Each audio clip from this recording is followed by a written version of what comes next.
Hey, I'm Ron Zimmer from the East Ave Church. Are you feeling frustrated? Are you worried that all of this stuff is just collapsing in on you and you just can't understand why all of this is happening to you? You felt like, you had everything under control and now this. Well, I've got good news for you.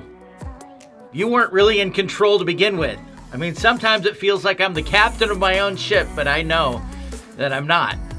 God is always in control. And I find a lot of solace in knowing that. In fact, in Psalm 46, David felt the same way. God is our refuge and strength, a help always in times of great trouble. That's why we won't be afraid when the world falls apart, when the mountains crumble into the center of the sea, when the waters roar in rage, when the mountains shake because of its surging waves. Yeah, God's got this. A friend of mine was telling me about a guy that he saw that hadn't changed a thing in his life, even with the shelter-in-place order. And when he was asked about that, he said, well, my God will protect me. My friend asked me, is this the way faith is supposed to be? Is this the way that people are supposed to act right now? And I said, of course, no. I told him that God watches out for those he sends into danger, but ignoring basic safety is not a faith plan. Besides, it isn't about me. That isn't the point.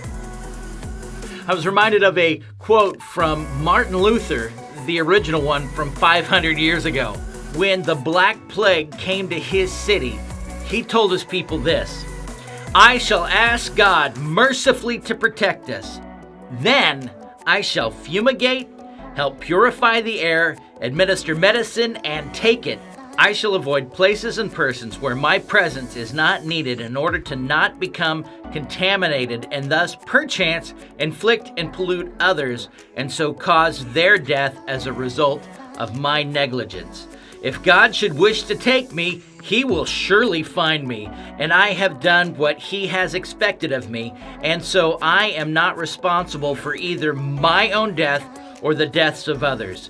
If my neighbor needs me, however, I shall not avoid place or person, but will go freely as stated above.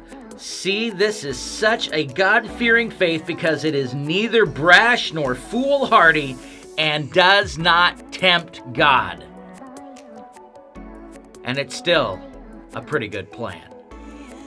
This weekend, we will be attending together again online.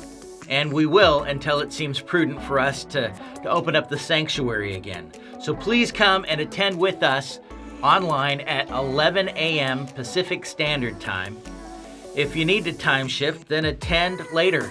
It'll be posted right on the front page of our website. Also, look for the Zoom meetup. You can find that down the page on the front page of our website. Well, that's where you can enter into a video conference with people who are also attending online at the same time. You can see the happy faces and the people who you're attending with. It's a hoot. We'll also take some questions from the room after the service, and we'll do that. You can put on the big screen in your house and then Zoom on your laptop, or you can put the service on your laptop and Zoom on your phone. But you can find the link down the page on the website. All right, thanks. Glad you're with us.